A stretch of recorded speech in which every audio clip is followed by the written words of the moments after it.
तो 3 दिन तक ये नचिकेता की स्पिरिट जो बॉडी से निकली वो 3 दिन तक यम द्वार पे रही।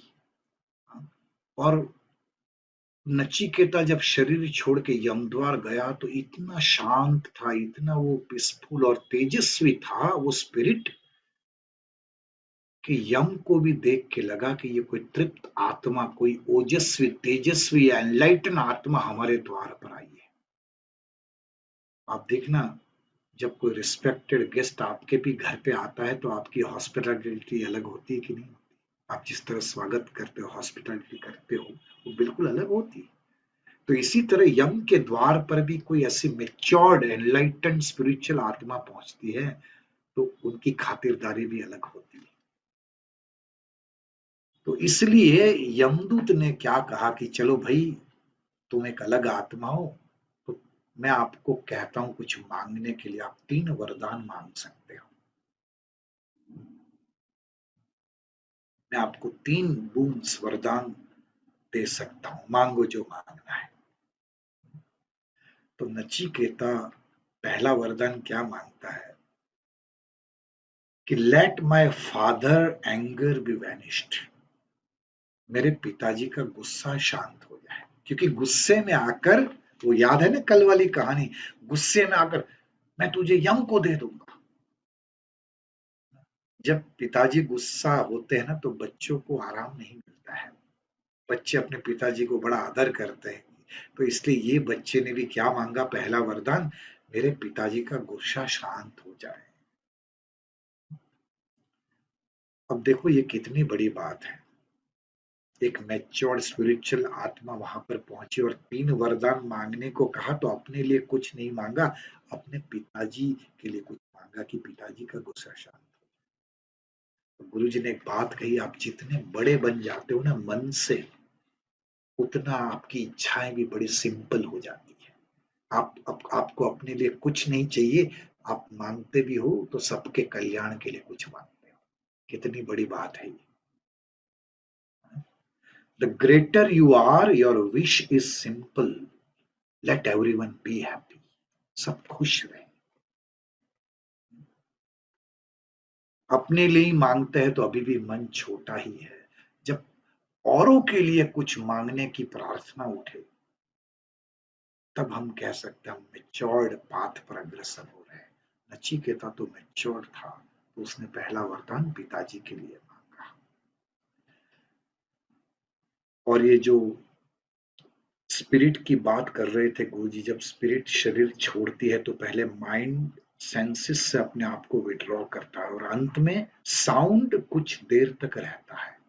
इसलिए जब शरीर छोड़ के आत्मा जाती है ना, तो भजन गाना, कुछ अर्थपूर्ण भजन गाना, सिंगिंग, चैंटिंग या मेडिटेशन बहुत प्रभावित करता है। इसलिए हमारी परंपराओं में ये चीज है कि नहीं, कि भाई जो शरीर छोड़ के गया तो 10 दिन घर में कोई चैंटिंग हो, उच्चारण हो, कोई कोई सिंगिंग हो मृत्यु के अनुसंधान में, या लोग मेडिटेशन प्रेफर करते हैं।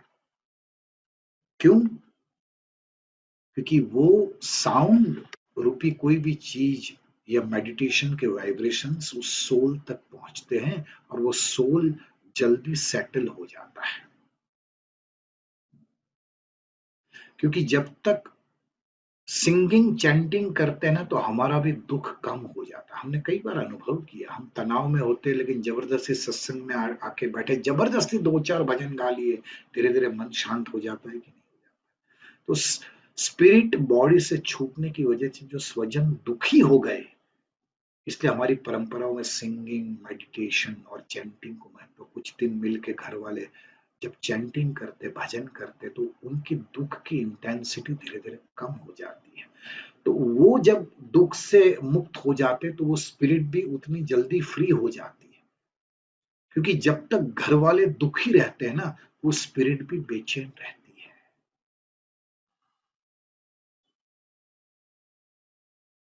इसलिए हमारे शरीर छोड़ते वक्त, मृत्यु होते वक्त अंतिम इंप्रेशन हमारे माइंड पे कौन सी है, वो बड़ा रोल प्ले करती है। ध्यान से सुनना मेरी बात, ये बहुत इंपॉर्टेंट पॉइंट है। अंतिम मतलब कौन सी इंप्रेशंस बहुत आपको ग्रिप की हुई है, पकड़ी हुई है, वो बहुत इंपॉर्टेंट है। अब देखना कई लोग कहते हैं कि यार निवृत्त हो जाना तो फिर भजन कीर्तन ध्यान करेंगे, अभी तो लाइफ एंजॉय करेंगे। कई लोगों को आप जब कहते हो हाँ अभी तो जीवन मिला है यार, भजन कीर्तन ध्यान के लिए थोड़ी ना मिला है, एंजॉय करो लाइफ को।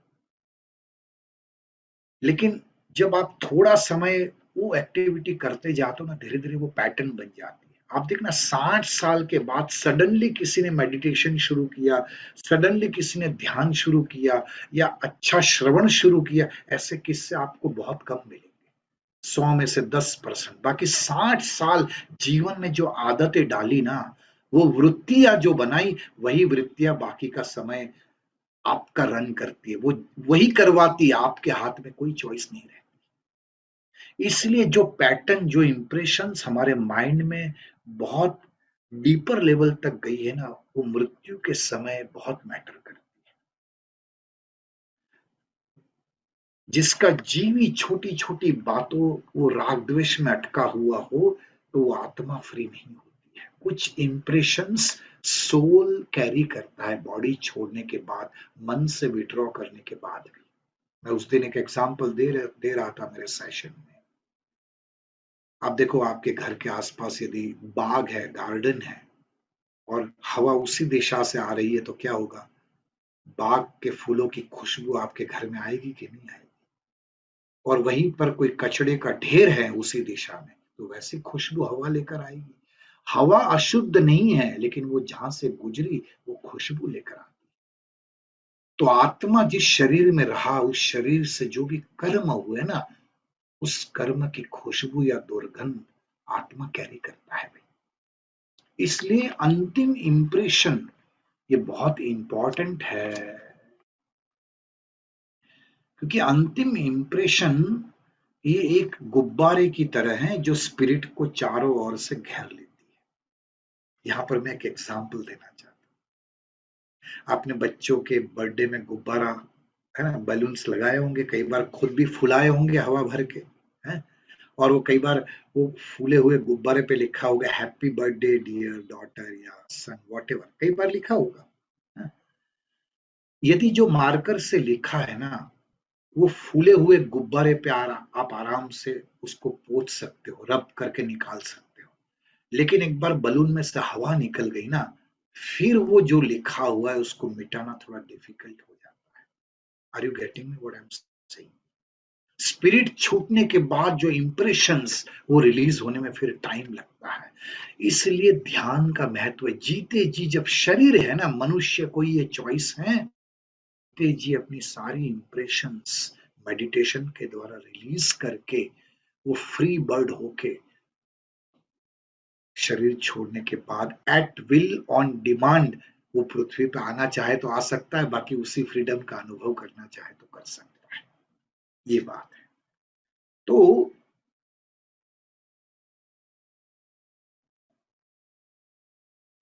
इसलिए कई बार आप देखना, गुरुजी ने बहुत सुंदर बात मेडिटेशन के संदर्भ में की।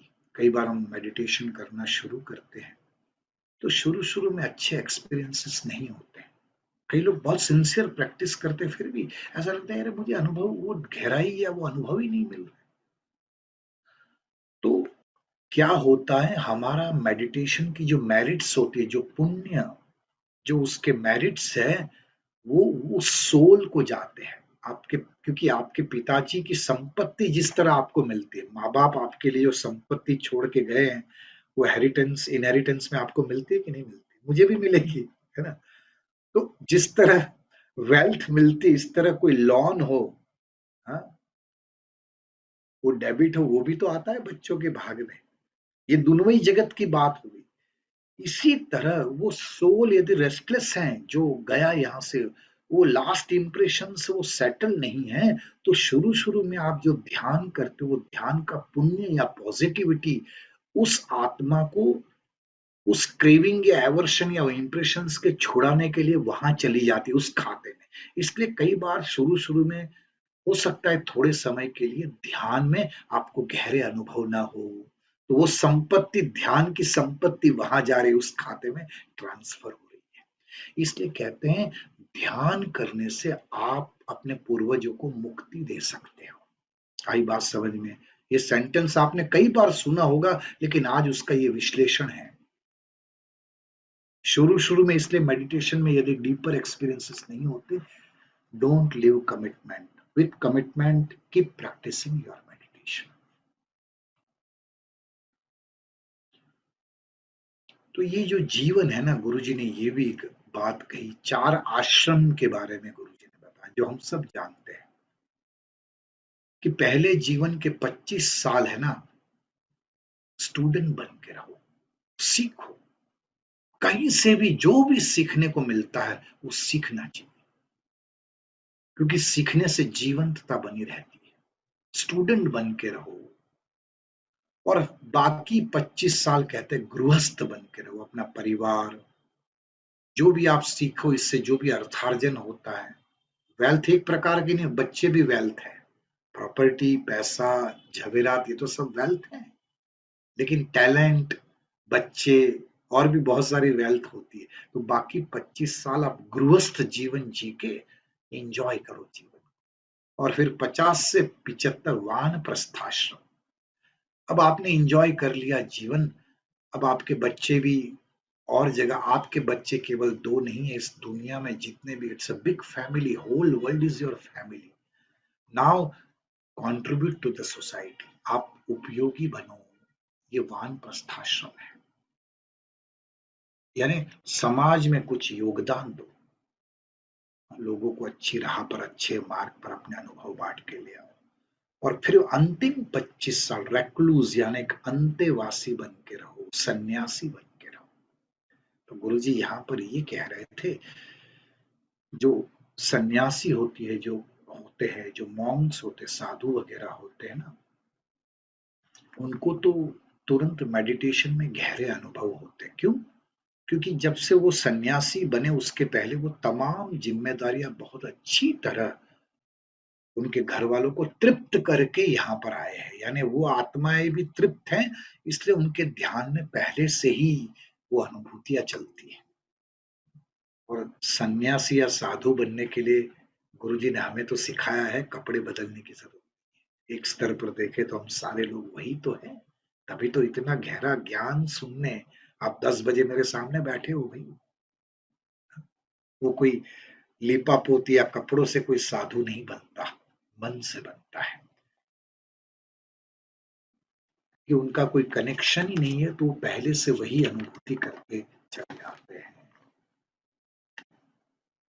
यानी जब संन्यास आ जाता है ना मन के स्तर पर, तो एक ऐसी स्थिति बनती है, I want nothing, I want, एक समृद्धि, एक ठहराव, एक तृप्ति का अनुभव करते हो, और तब औरों के लिए ही प्रार्थना या औरों के लिए ही वरदान निकलते हैं, कुछ के लिए कुछ नहीं चाहिए, जो नचिकेता ने अपने पिताजी के लिए पहला वरदान मांगा।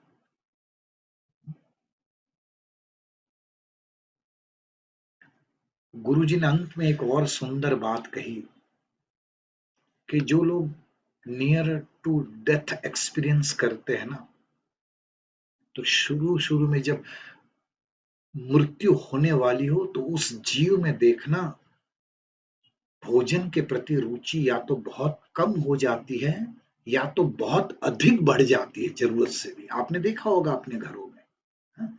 या तो बिल्कुल वो खाना छोड़ देते हैं अंतिम समय में, या तो बहुत कुछ खाते हैं। तो इसलिए हमारे यहाँ परंपरा है, जब ये बॉडी से स्पिरिट अलग होता है ना, तो जो जीव के जो शौक थे वो हम यहाँ पूर्ण करते, सपोज उनको खाने का बहुत शौक रहा, तो यहाँ आप कुछ लोगों को, ब्राह्मणों को या कुछ लोगों को, गरीब लोगों को आप भोजन खिलाते हो। जब उनको खिलाते हो तो उस आत्मा तक पहुंच जाता है और उनको तृप्ति मिलती है, और वो राग से, वो क्रेविंग से वो मुक्त हो जाते हैं। इसलिए सारी परंपराएं हमारी ये संस्कृति में इसको लिया गया है। कितना सुंदर बात है।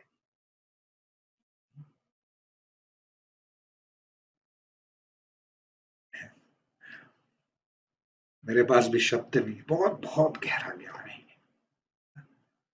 ये हम सबकी जिम्मेदारी है आजकल के यूथ को। ये एक हमारी जो इतनी गरिमामय संस्कृति है ना, उसके प्रति उनको सजग करना चाहिए। ना ये पीढ़ी जिस दिशा में जा रही है, कई बार सचमुच डर लगता है। हम सबकी ये जिम्मेदारी है कि नहीं है?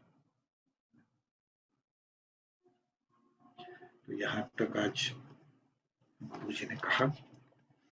कल हम आगे बढ़ेंगे। अंत में 2 मिनट आंख बंद करके बस फिर समाप्ति करेंगे। जस्ट आंख बंद करके एक प्रसन्न मुद्रा में स्थिर होके बैठे।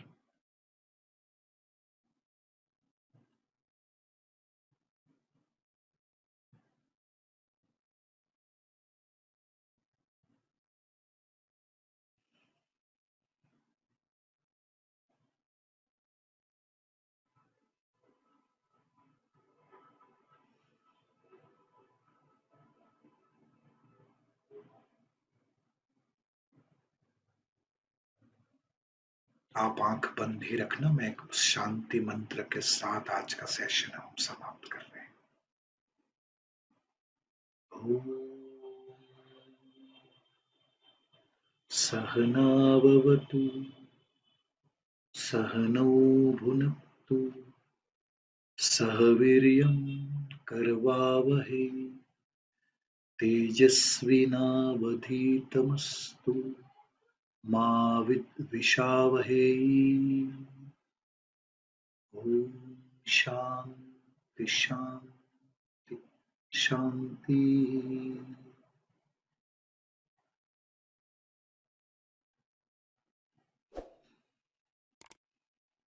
जय